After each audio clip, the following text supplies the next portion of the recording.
Okay, guys, welcome to NAMA. Hope you guys can see and hear us. Comment in the comment section on YouTube for our follow-up questions, and also let us know that you're there and where you're watching from. We're excited to see you guys. Looks like a bunch of people have joined in. First NAMA of the new year. So we got a thumbs up. I don't feel like we normally get a thumbs up. Wow, it's exciting. Someone thumbed us up, and I don't think we had even gone live. Maybe they were happy we weren't live. Maybe we'll lose it now that we're live. I think we often get one. Welcome, Mary Ellen and Vicky and Laura and Judy and Lori Another and Vicky. Nikki and Anne. Some people we don't know. Okay, yeah, a bunch of people we don't know. Peg, good to see you. I think that's Peg. Okay, what news do we have? I should pull up my calendar, actually. Sorry, it's in my pocket. We've got a bunch of trips coming up. You're on your way to Florida. Oh my gosh, do I have a lot of trips coming up. It is insanity. Actual, legitimate insanity. It's crazy. So yes, I'm going to Florida. Doing a seminar. I'm doing a seminar, which was not planned. I was planning on attending a seminar, and then I added a seminar because it's what you do, I guess. I will be making a stop in Georgia, probably on the way there and back. If you guys are in Georgia and you'd like a private lesson, let me know. Might be able to swing it. I'm not going to be in Georgia very long, but it's possible. Then we're both going to be in Tennessee. We're going to be judging. A few days. Yep. That should be fun. I'm COing in Texas over Valentine's weekend. Then you're going to Philadelphia. And then California. Yeah. Beth's sad that she's a number 2, and it seems like she's getting demoted because she's complaining. Now she's a number 3. I have no idea how those things from YouTube work. In fact, I don't think I've ever noticed them before. I've noticed them every time, and I've always wondered what they meant. Hey, look, we got 3 thumbs up now. No, wow. People are looking amazing. for the thumbs up option now. Hey, you got a number 1 now, Beth. Good job. It's probably just how many. It's happy that you're sad, I think. Times you comment. So yeah, okay. So then Tennessee. Is that where we're Yeah, I'm way past that. Okay. After that, you're gonna go to Texas? Yeah. You have nothing to say about that? No, I already said it. You were very busy with I was, sorry. Things on YouTube. And then after that, I'm going to Philadelphia. Yes, and then California. Yeah, and then California straight from Philadelphia. Then I get home for like a day or two, and then I'm in Pittsburgh. And I might have some availability for private lessons while I'm in Pittsburgh too. So contact me if you're interested. Yeah. Then I'm going back to Texas, and then I'm going to California. And that's probably as far ahead as we need to look for now. But if you're in any of those places and want to connect with us, just let us know. Yeah, so just let us know. The way you find out about info is by emailing or messaging us. Yeah. That's the best way to do it. We don't have it publicly. Some of it is private stuff. Some of it is unplanned. Like I could make a stop if someone wants to coordinate something with me, stuff like that. So yeah, let us know if you're interested. If you're in those areas and you want a lesson or know someone who might, and you just contact us by email. If you don't know our email, it's on the website, but it is readysitgo@gmail. Maybe Natalie will put that in the chat. We'll find out. Sure. Maybe I'll put it in the chat because I already have it open right here. Maybe we both have to do it. Maybe we shouldn't put it publicly on YouTube. It's already very public. It is already very public. No, you beat me to it. I'm embarrassed. I'm removing it though because that's not my. Oh, I guess I can't. Look at that. How interesting. You're trapped. I am trapped. That's embarrassing. It is. Switching accounts. Okay. Just be careful, like that you don't switch to an important account, like the one I'm live streaming from. No. Yeah, okay. No. Okay. So that's our news for you guys. I think we might have a little bit more news, but I think that's probably all we need for now. We've got some big events planned, some game days. We did that Christmas escape room. It was really fun. And I'd like to offer more escape rooms. So I'm trying to work on that right now.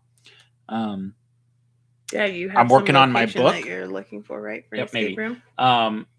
We have I'm working on our new book. It's a book of foundation drills. So we've been asked for that a lot. And I've been working really hard on it. I've made a lot of progress in the last several days. It's probably a third of the way written, not even edited or anything. So it's probably a good 6 months to a year away.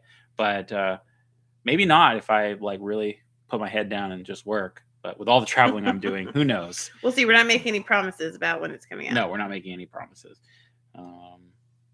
Anything else you'd like to talk about before we get to questions? I don't think so. Okay. Then take it away. All right. So our first question, we're headed to our first elite trial in 3 weeks. I'm confident in my dog, but a bit overwhelmed. What's the best way to approach this new level for the first time? Go ahead. Well, you recently, this last year, did an elite for the first time. Uh-huh. You have any thoughts on it? Nah, just go and have fun. I like once you're at that level, I am really interested in foundation and starting dogs. And once you have a solid foundation, just go and compete and have fun and don't overthink it. That's my motto. And if something goes wrong, I go back to foundation and do more of that. That's what I do. So, but what do you have to say? Well, I think it's great that you're confident in your dog. That's a good mental space to be in going into a trial. I think with every new level, you have to go in and get your feet wet. I don't even believe in the concept of being ready for a level. I think you don't know where you are until you try it, and you should go expecting to have fun and to get to experience something maybe a little new or different that can be exciting. I would try to let go of the overwhelm if you can, and just, hey, maybe the search areas are bigger, maybe the times are faster. Sometimes it's easier to let the overwhelm go if you go in as a test. Yeah. Just see where you are and you go, I don't even care. I'm just seeing where we are. Yeah. It's ironic, but oftentimes that sets you up for more success. Yeah. Like the first NW3 I ever did, I just wanted to see what we did. We almost titled. Yeah. And that once I knew we could do it, then it got a little bit harder. So yeah, that would be my main approach. Is you're going looking for holds, you're going to have fun, you're just getting to enjoy. This is the only time you get to go to elite for the first time. So I wouldn't think of it as something stressful. But do take note of what you notice that's different, what you learn, and what you want to work on for your next elite trial, which often moving forward, it's things like memory is a huge one, I would say, in elite compared to the other levels. And the handling is a little bit different in elite, in my opinion, versus an NW3, what's strategically useful in those different levels. But you have to get in there and see what it feels like for you and your dog. Absolutely. All right. Anything else on that one? I don't have anything. Okay. Unless there are follow-up questions or anything that anybody wants to clarify. Yes. Okay. So this person has two somewhat related questions. One, tips or recommendations on teaching a young, rambunctious dog to be a little more methodical in the search area. At times, my dog gets all over the place and drags me one way 1 second and then changes mind and dashes to investigate another and then a third, etc. Thinking about elite searches, they're partway through NW3, and potentially multiple rooms or areas in the same search, I know he'll probably struggle. It appears that his body moves faster than his brain. Can think and process odor picture, making things more complicated. It's probably arousal related. Are there any patterns or things you recommend working on to help make searches smoother? Yeah, I have a lot of things about that. One is and this just needs to be said, is don't try to mature a young dog faster than they're ready. Sometimes, and this is one of the difficulties, we get so good at training dogs that they're getting into elite at 1 or 2 years old.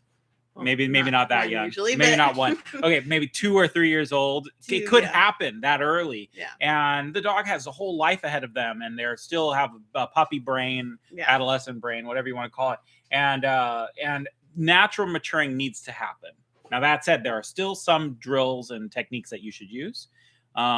We've talked about these a lot. These have helped a lot with our high drive dogs. One of them is to do more and longer blank searches. Okay. Most people are not doing enough blank searches per my taste. But when's the last time he did a 20-minute blank search in a big area? Let him go until he slows down and then start setting hides once he slows down to the speed you'd like him to go. Teach him that going fast doesn't get him anything, because probably for a dog like him, who's very naturally good, that he can just always solve problems going fast, and he doesn't really care. Yeah. So there's no incentive for him to slow down. So that's one thing.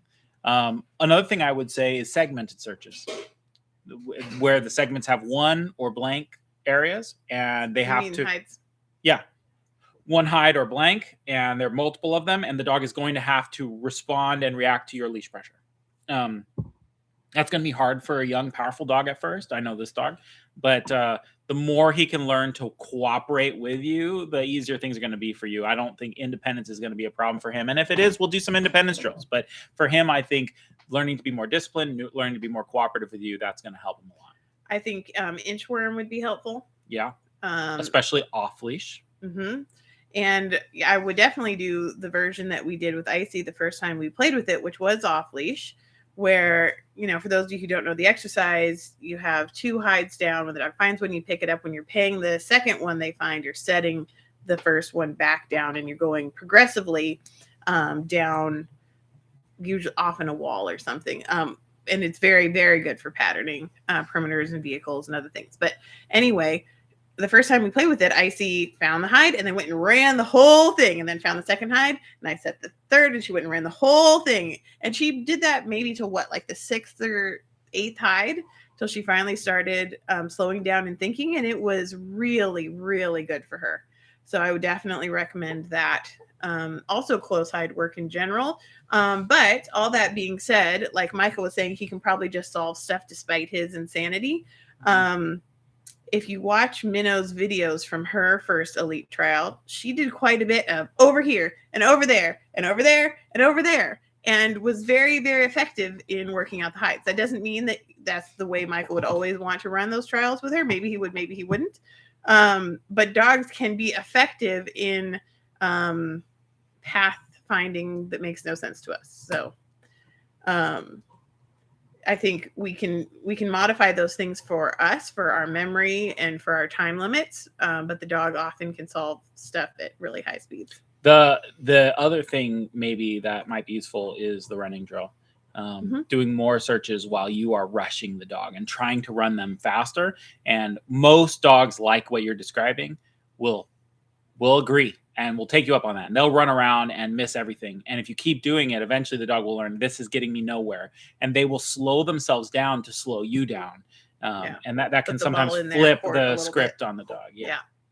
Okay, and then her second question, teaching dog re-engage in the game right after finding a hide. This definitely does tie into what we were just talking about, especially thinking about close hides. Same dog I described above tends to dash away where he found a hide, mostly I think because he gets distracted after taking the treat, forgets what he's there for, and wants to just run and explore. Any suggestions on helping him to re-engage and get back into the hunting game immediately after I release him to search again, so he checks out the area in proximity to the found hide? Yeah, close hide drill. I mean, that's what my Mastering Multiple Hides curriculum is all about. And if you haven't bought that, it's on our website. It's fantastic. I'm really proud of it. I'm planning on updating that course too. So just be aware there's probably going to be some new content there. But yeah, I think making sure that you set hides closer together and that you're teaching this concept, it's really important. Both inchworm that I already described, inchworm, and other close hide drills are very good for that. Very important. It's also really important to do close hide drills where you don't have any other hides out. Like later on, Correct. Put them in situations with other hides in the search But if you're area, working close hides, there's no point having a close hide over here and then a hide over there, or even another close hide problem over there, because they're just going to ping pong. Until you have the fluency for them to work one to the other, or you're working on something else specifically. So I think that would be really helpful. Also, I don't remember if you consistently use a release signal when you're done paying a hide, but I find that for some dogs that kind of helps them go, oh yeah, back into work, not back into run around the space.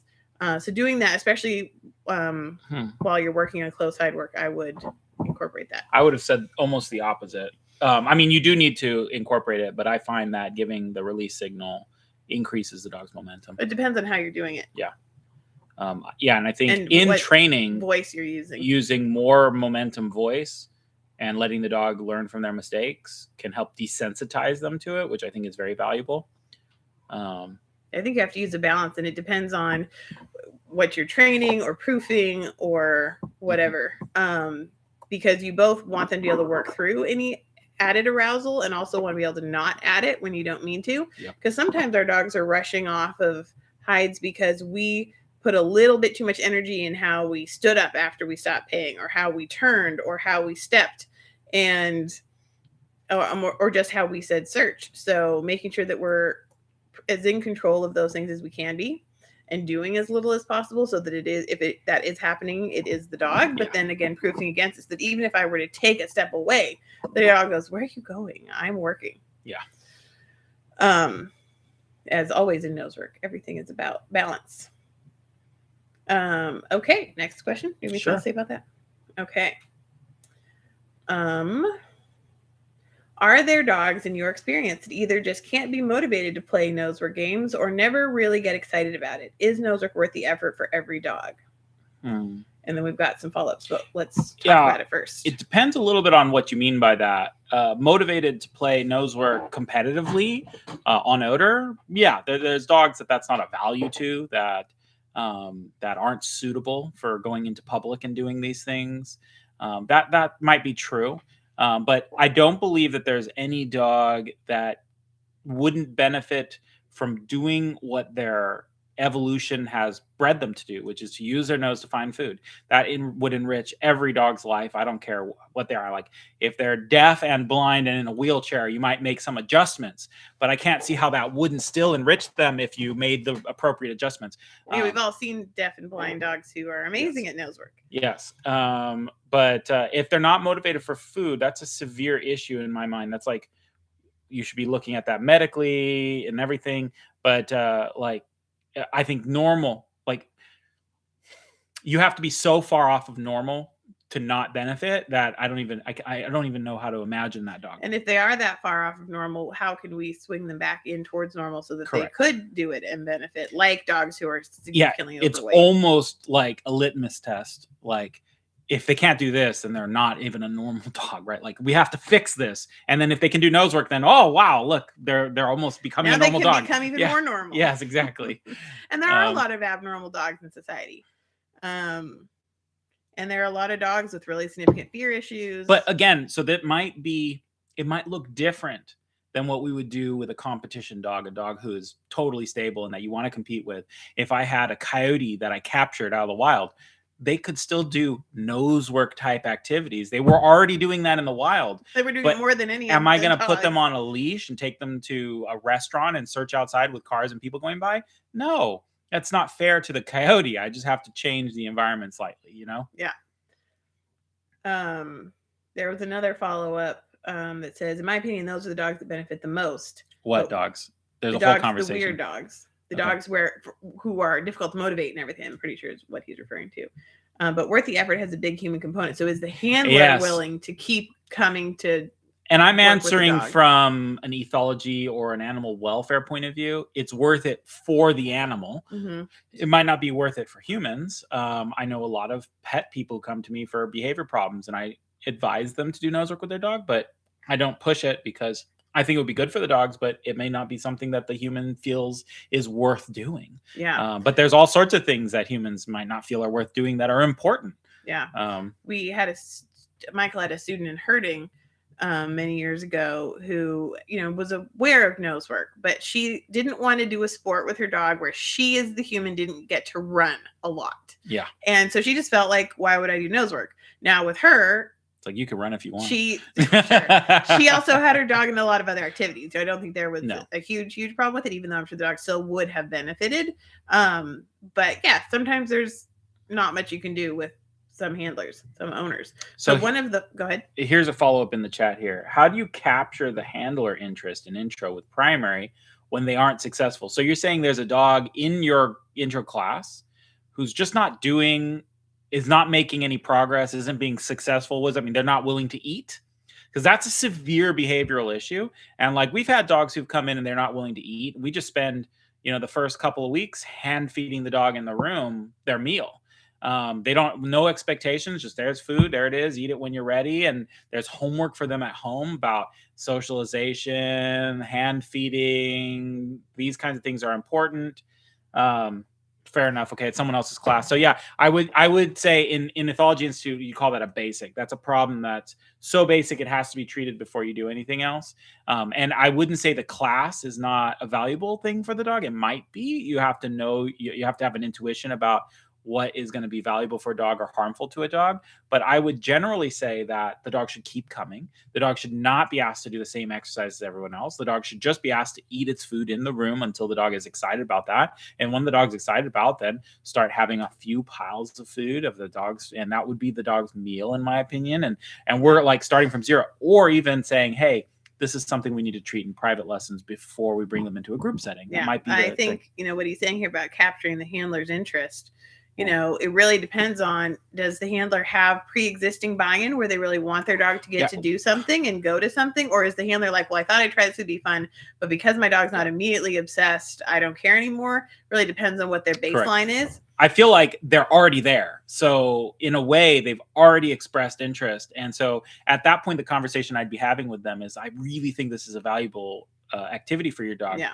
But we're going to have to go about it a slightly different way. And I'm not, if the person's like, I don't even know why I want to do this, I'm not a salesperson. I'm not going to say, oh, you have to do it for X, Y, Z. But if the person's like, I want to do it, but my dog's just not good, I'm like, don't worry about your dog being good. Worry about how it benefits your dog. Not how you look to other people, but we're doing this because it benefits the dogs. And most people seem to understand that. If they're a real competitive person, honestly, if they were in my class and they had a dog and they really wanted to do nose work, but they know their dog's not the right dog for it, I'd say, okay, keep bringing your dog. We'll keep feeding him in the classroom. But in the meantime, take the class with one of my dogs. Run my dog, and you learn everything, and you get to play with my dog. And if your dog comes along at a certain point, then we'll throw him into the mix. Yeah, I think it's so dependent on who that handler is and what they're willing to do. But I do find, often if you can show the handler little pieces, oh, look at that great little thing we got, and you can string those together, week by week, that often they'll see enough to stick with it, but not always. I mean, there are some handlers that you might be seeing amazing progress and the handler's not seeing what they wanted to see, and there's not much you can do, which is unfortunate. Although nowadays, maybe some of those handlers could be talked into doing some stuff at home, some online stuff, or over the phone stuff, or video or whatever, where maybe the dog does act a lot more normal. Yeah, when it's at home, exactly. And then the same as the coyote, right? You don't go and take that to a group class. Right. But then maybe they get enough in that then they can go back into the real world. So I'm going to read this comment. Great question. I agree. It's normally so impacted by the human. I would like to add that there are some humans that will never be able to work with a dog and have it love the sport. Sorry, I'm not reading this very well. The only teams that I have wondered if I could ever pull them through were teams where the humans somehow made the game no fun. If they only came to class and I was working my magic, we could keep the dog up. But the minute they started doing much at home, everything went to hell. And of course, the minute the dog started trialing, I couldn't do enough to make the humans see what they needed to see and reward what they needed to reward. Yeah, it's really difficult if the dog is feeling undue pressure and you can't quite fix that. We've had quite a few people like that in our classes who just have a bad attitude or are just overly negative or frustrated, and they just take all of the joy out of it for their dogs. They're very difficult to work with. I find what works for me. One is I let people be who they are. If you're a negative person, you're a negative person. And I'm not going to expect you to just change who you are. But what I am going to do is I'll just say it the rude way. I'm going to make fun of you, and I'm going to tease you, and I'm going to poke at you, and I'm going to keep doing that until I can make you laugh. And I think if I can get them enjoying it, that will help the dog enjoy it. And I think those people who take things so seriously, they're either going to quit my class because they think I'm just an asshole, or they're going to start laughing. One or the other is going to happen. Yeah. Yep. And in some cases, either option is a good option. We had one student who doesn't fall into this category exactly, so I'm not putting all that negative stuff on her. But her dogs were very strange. They would find food, but they often wouldn't eat it. She would go and get all these different treats and stop at different restaurants on the way to class, and the dogs would maybe eat it once or twice and then go, whatever. And we realized that her desire for the dogs to do well was putting a ton of pressure on them. And so we got her to start like looking out the window and describing the scenery, and her dogs would go and as long as she wasn't looking at them. Yeah. So sometimes you got really weird dogs, and sometimes you have to find a way to deal with that. And sometimes some of it is the handler's pressure that need to help them tone themselves down. Yeah, they're following up that this particular dog in question has very little appetite and often goes a whole day without eating at home and isn't interested in toys. That's tough. It is tough. And I love to work with dogs like that. I tend to find that when they're here, things do tend to get better. Maybe that's because they exercise pretty hard while they're here because they get to run with other dogs. And also I'm training them regularly. If you don't, and you're going to work when you're here, you're going to work, and working works up an appetite. And I think I don't baby dogs with food. Like if you're not hungry, you're not hungry. That's fine. We'll try again tomorrow. And I'm not going to be like putting meal toppers on top and trying to figure out what food is going to make you eat. Usually dogs sort of fix themselves in that regard, barring major medical situations, which some dogs have. Yeah, Peg is saying a truism. The dog is eating something because otherwise it would be dead. Not to mention, I have a lot of people who, not that this is this dog in particular, but I have a lot of students come to me and say the dog, is really picky and won't eat. And the dog's 30 pounds overweight. I'm like, the dog is eating something. Like, obviously, this dog is overweight. So this is not the issue you think it is. Now, if the dog's not overweight, if the dog is sick and whatever, it's possible. I had a dog that was coming to me for a while that had to be hospitalized on a regular basis, like every few months, because it wouldn't eat anything. And this is such an extreme case and this does fit into a basic for me. Like, if medically we can't figure out what's wrong, it's not so much whether or not nose work is appropriate for this dog. It's whether anything in life is appropriate for this dog. I don't know. Yeah, I think that dog's life was pretty miserable. Yeah. Okay. New topic. I'm working on rebuilding confidence and motivation in a 5-year-old dog that is competing at NW3. I suggested pairing for this dog, which resulted in her eating the treat and immediately leaving the hide. Handler put a trained final response, sit, on the dog with another instructor and waits for that trained final response before rewarding. My suggestion is that we need to meet the dog at the paired hide with external reward and forget about the trained final response for now. Also building duration at source using an open box, wondering if I'm on the right track and or if you can make other suggestions. I mean, there's a lot of ways to approach the problem. I think it depends on how much you want to work within their framework and how much you want them to work within your framework. So I have a trained sit and stare alert with Minnow that I've since dropped, but Minnow has almost never had a paired hide. She's maybe had a couple paired hides at a workshop or this and that where the instructor wanted to pair, but she basically doesn't get much paired hides. When she does get a paired hide, which again doesn't happen frequently, she eats the paired, but then continues to stick to the hide because I built so much stickiness. I don't think the trained final response has anything to do with the problem that's happening here. I think what happens is the dog thinks that once they've been fed, they should leave. A lot of people teach, when I feed you, that is the signal to leave. And so my approach to it would be, now there's reasons to pair, and we can talk about that, like what kind of confidence and motivation needs to be rebuilt and why. I feel like there are two separate questions here. Yes. But my general approach would be to build more stickiness and fun into that part of the game. More treat tosses, more excitement, more challenging of the dog at odor. That tends to build confidence and motivation for the dog. Pairing does some great things too, but for me, what I use pairing for is not for confidence and motivation. I will use it for confidence. Like if the dog is afraid to step on a tarp, I'll add food to encourage the dog to go on the tarp. But for motivation, what I really use pairing for is to make the dog worry less about the handler, which you're getting. because the dog Yeah. eats the parrot and just goes off. So you're Yeah. getting less interest in the handler. Great. That's wonderful. But I actually want the dog to stick to hides. So Yeah. that's where I would personally have started. And Right. whether she wants to maintain the sit or if she's okay with losing the sit and building it back up or doing whatever, that's a discussion you need to have with her. I would say if you want the sit, then let's keep the sit, but let's build the motivation. Yeah.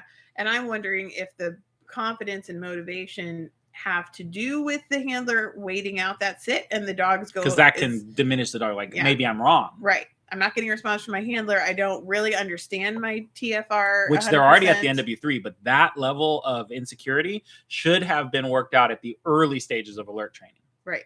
So I think regardless of if it is what I just suggested or not, I think you have to really help the dog gain some confidence in whatever the handler wants the alert to be, that is right, and that they don't have to be, wondering. Yeah. I would say also that, what was I going to say?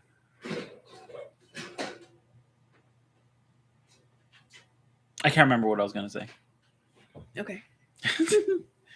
All right. Any other suggestions for this dog? I mean, if you want to tell us anything else about like what kind of confidence and motivation issues. That's what I was going to say. Single hides. Yes. Single hides, so that if the dog runs off, you can just wait for the dog to come back. If they run off and get another parrot and run off and get another parrot, then obviously running off and getting another pair is gonna be self-reinforcing. And make sure that the paired treats are the smallest treat the dog could acknowledge as a treat. They should not be bigger than that because it makes it way more fun to just go and snatch food and overshadows the odor. In my opinion, that's a big mistake with pairing that we can sometimes make. And it doesn't need to. It just can happen accidentally. Yeah. That is something about how we like to utilize pairing is that we almost always want the handler going in and paying them for sticking. Which is saying that she wants them to meet him at the paired hide with an external reward. Right. But I'm saying this is more general.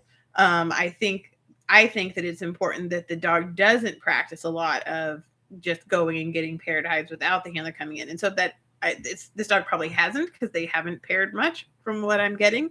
But for dogs in general, I think it's really important that pairing isn't just about going and snatching food, but that it's that perfectly timed treat that doesn't have to do with the handler when they get there. And then you have the handler and a sticky game and all of that, so that we don't accidentally build running off. Yeah. And of course you can fix that. That's not hard to fix. No, it's not.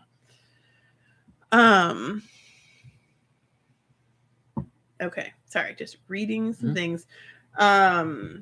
So let's go to any suggestions on keeping notes on progress. I'm confused on how to integrate online classes with in-person. Methods differ. The dogs do okay and then they don't. Do folks use a calendar system? The in-person trainer doesn't use a curriculum, so it's hit or miss as far as gaining new skills. I want to make good progress this year in understanding how to teach as well as reading and handling my dogs. I feel like I'm just spinning my wheels.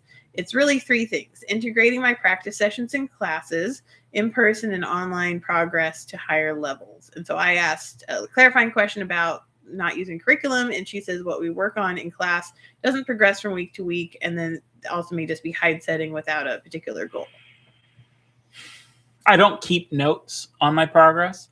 I do film most of my training. I think that's really valuable. But I don't always go back and rewatch my films or anything like that. What I recommend, and I have a webinar about this on Scentwork University about planning to training to fail. I don't remember. It's definitely not training to fail. I know.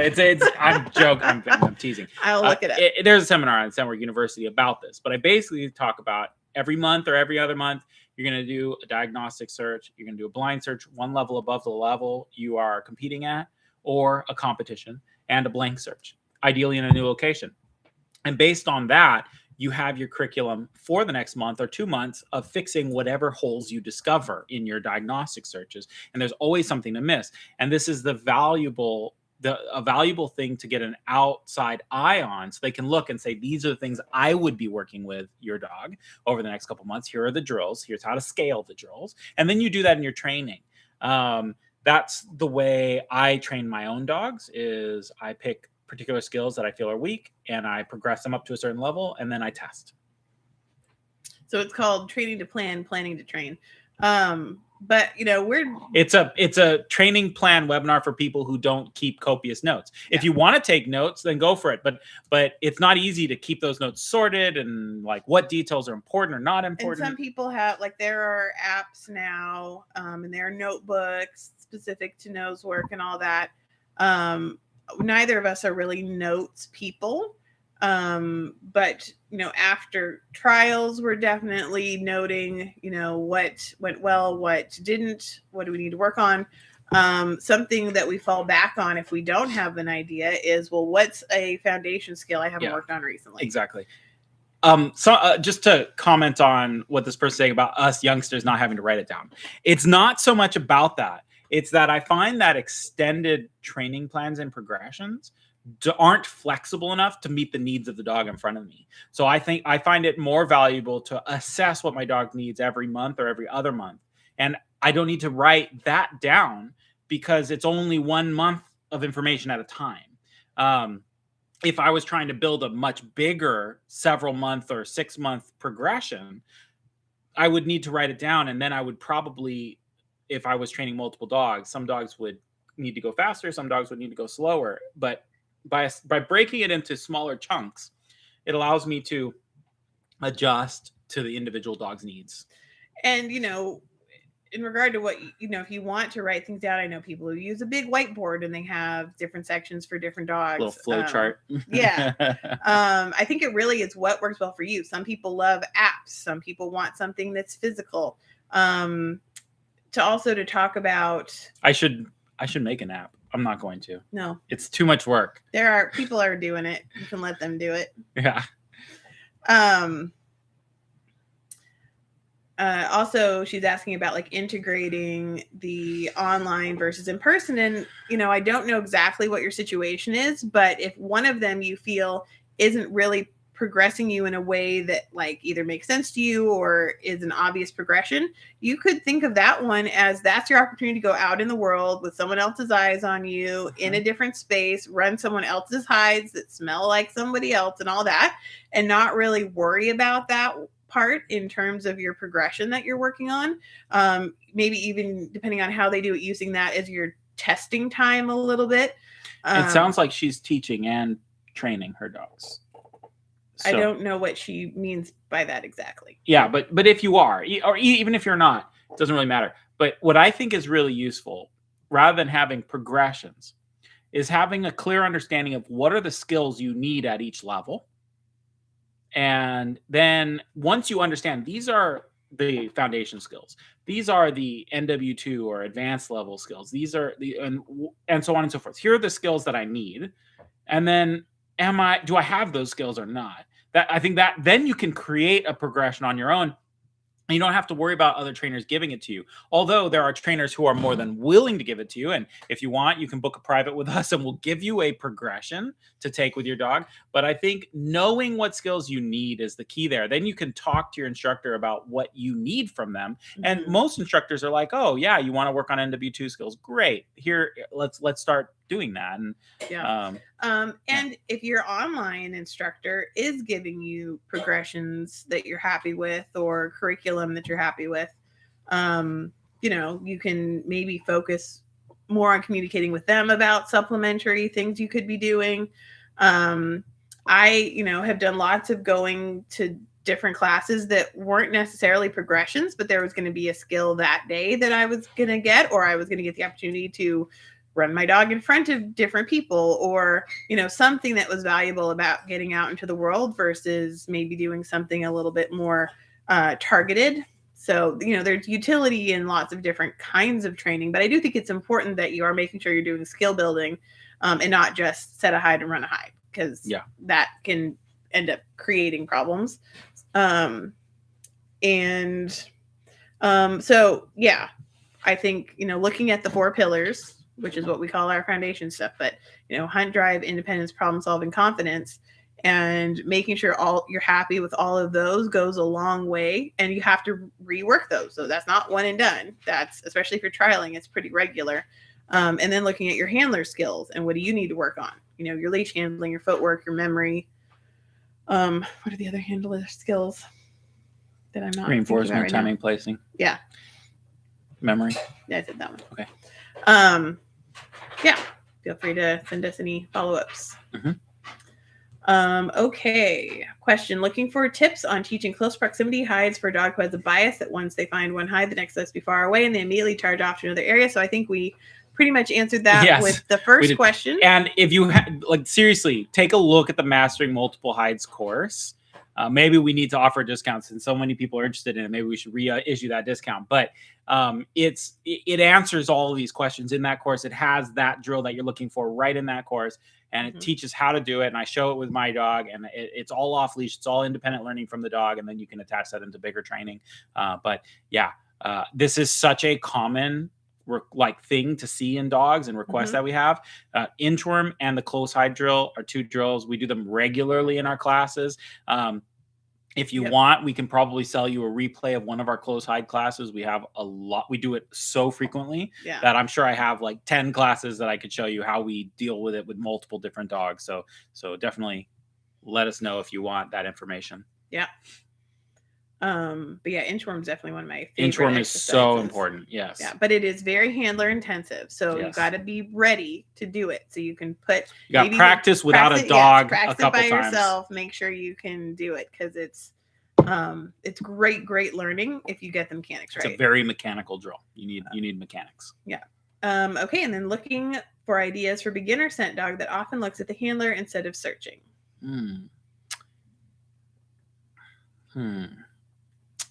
Part of the question is, why is the dog looking at the handler? Is the handler helping when they look at them? Yeah, this is why I would tend to go to pairing. Because if the dog's reinforcer is directly in the environment, there's less reason to look at the handler. I would also probably put you in a chair. You're not allowed to move. You're not allowed to do anything. You're not allowed to help. Because probably the dog looks at you and you do something. You look away, you do something, you fidget, you do all these things, which are really fun for the dog. Like, every time I look at you, you do something weird. And I get to look at you. So put you in a chair, do some pairing or some toy tin toss game. Throwing 4 or 5 tins out into a field and letting the dog just go hunt. They're much less likely to look for you if they saw you throw them out there. So going back to our basic hunt drive exercises, that is how you fix that, in my opinion. And making sure that you as the handler are not providing things for the dog. You're making it worth it to them to stare at you, then that problem is going to continue. So you have to figure out exactly what the dog is getting out of stopping and staring at the handler. And then also checking, like, is the hide setter accidentally setting things that the dog isn't ready for yet because that understanding and hunt drive isn't there yet. If the understanding and hunt drive is there, you can often get away with a lot of challenging hides. But if we jump to that without that baseline, then the dog is going to try to find other ways to get the right answer. And some dogs have a really strong, long history of getting payouts for looking at their handler. Yes. And if they've done lots of obedience, or even if they haven't, if you guide them when they look at you, and because they were nervous when they started and you felt like you needed to support them, and that can create an expectation. Yeah. So definitely those foundation drills, getting the dog either through throwing, like Michael said, fake setting. And once you get past that level where you can sit in a chair and there's paired hides and the dog just goes out and finds them, once you get past that stage, now you're trying to get the dog to look at you. You're clapping your hands. You're going, hey, hey, hey, hey, and the dog has to ignore you. Yeah, you're finding fun ways to proof the handler because that's a constant distractor for the dog in searches. And I want the dog to know looking at me never solves their problem. No, getting to odor is what gets them everything they want. The food, the attention from the handler, personal interaction, whatever it is that makes it worth it to the dog to find the odor. It would be nice to know why the dog's looking at you and to see a video of it, because it may be something else entirely. and maybe it's a confidence thing. Maybe the dog is looking at you because they're insecure in their environment, and what they really need is just to be more exposed to more things, so that they are less worried and checking in with you. Am I okay? What was that noise? Did you hear that noise? That kind of thing. So we got some questions. Did you describe inchworm? I briefly described it in an answer to the first question. That may not be enough of a description to actually play, but I did describe it. Yeah. And again, we have inchworm videos we can send to you guys or sell to you guys, and classes. If you want to see that drill, we can easily. If you want to see a bunch of people doing it. Yes. Sometimes that's helpful. Yes. And also, we can, do virtual lessons and talk someone through it if you're having trouble watching a video and that making sense. Sometimes just being told what to do in the moment can fix some of that stuff. Someone says, I have played the inchworm game with you before, but I want to review the game. Is it in the Nosework Games catalog? No. It's not in the Mastery Multiple Hides course either. It's in Patterns and Handling, I think. But it's another one that we do regularly in our classes. I haven't done it in person in a while, so I can do that. And then, go ahead. And I was going to say, it's not a game in the sense of... that's why it's not in the game book, is because it's not a game. It's a drill. Yeah. But it's a fun drill if you are very fun drill. Frustrated by the handling component of it. Yes. And so the other question clarifying is, so clearly when you do this, sit in a chair while the dog searches, the hides are paired. They could be paired or not paired. That's the pairing here is to make it less productive for the dog to look at you, because most dogs, if they are staring at you and they go off and they find a paired hide, most dogs go, well, that was stupid. I should just go and find the paired hide on my own. Now, once they find the paired hide, the handler should jump out of the chair, run over to the dog and feed them at the hide. Yeah. And this usually pick up the hide and return to the chair. Yeah. This is for an independence drill where you're sitting, not an inchworm. No sitting an inchworm. It's way too complicated. Yeah, that would be complicated. I mean, someone could find a way to sit and do it, but maybe I'll post a video of it. Yeah. How to sit during inchworm drill. I'll just carry a chair with me every couple steps. Yeah. Yes. So just in case those were two different exercises getting mixed up. All right. I think that's all of our questions for today. Hopefully I didn't miss any. And I think we got our record number of likes this time. We got 9 whole likes. Now that people know. I'm very impressed with you guys. I feel very happy that you guys like our videos. I don't even know if I can see what video has been liked the most. Anyways, I'll try to find it somewhere. Oh, 10. We're at 10. Holy crap. Double digits. I wonder if I've ever hit double digits before. So yes, thank you for That's our watching. New game of NAMA. It's working. Oh really my gosh, 15. Holy crap. Well, thank you all for being here and for participating. We really appreciate participation and all the questions. So next time, let's do the 6th. Should we do the 16th? President's Day. All right. February 16th. Okay. Wow. 18. Can we make it 20 before we log off? Amazing, you guys. There are 43 of you watching. So, anything's possible. Yes. Oh, 19. One more. Okay. Well, it was worth a shot. All right. We'll see you guys next time. Send your questions. Yeah, we're very excited to see your questions. Good questions this time. Yes, very good. Bye, guys. Bye. Made it to 20.